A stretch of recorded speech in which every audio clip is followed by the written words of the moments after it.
No tak ja si myslím, že sme hrali dobrý hokej, vysokotakticky sme hrali hokej, ale títo také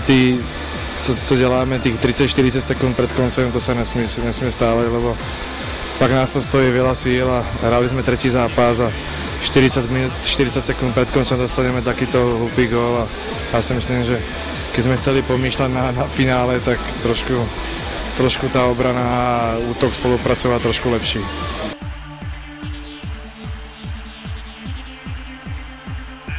No to hlavne potrebujem takéto silné zápasy, ktoré sa hrajú, aby som sa trošku do toho dostal a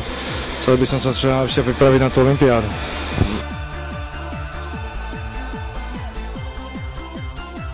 No tak ja si myslím, že je to celá dobré a je tam sranda a to je strašne dôležité.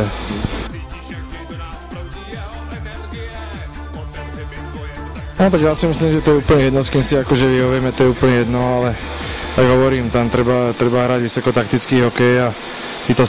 títo týmy sú veľmi silné, ktoré